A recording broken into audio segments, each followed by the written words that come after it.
Hallo, ich bin der Christian, Werkstattleiter von IPC Computer und ich stelle euch heute den Lenovo Stylus Pen vor.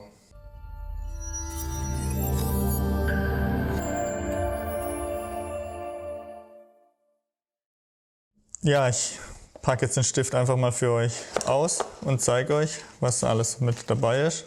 Zum einen die Bedienungsanleitung und zum anderen natürlich der Stift selbst, eine Halterung und eine Batterie.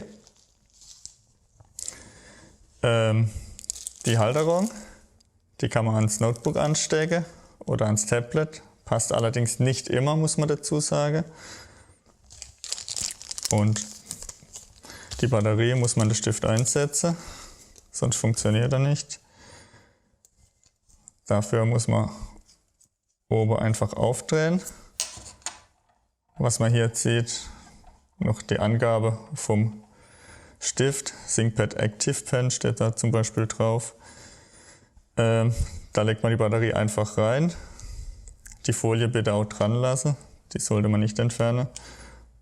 Stift einsetzen und dann ist er eigentlich auch schon erstmal für die Grundfunktion betriebsbereit.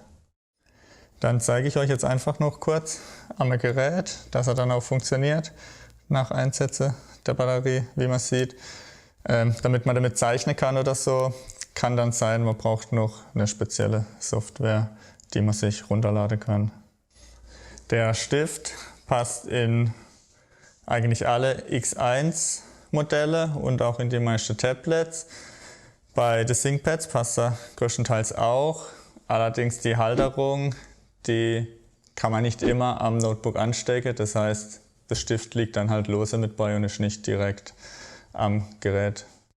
Die ganze Liste zur Kompatibilität vom Stift findet ihr auch bei uns im Shop, beim Stift. Und wir verlinken alles auch nochmal unter dem Video, dass ihr direkt drauf kommt zur Liste. Ja, das war's auch schon zum Stift. Dann bedanke ich mich fürs Zuschauen. Bis zum nächsten Mal. Viel Spaß damit. Ciao.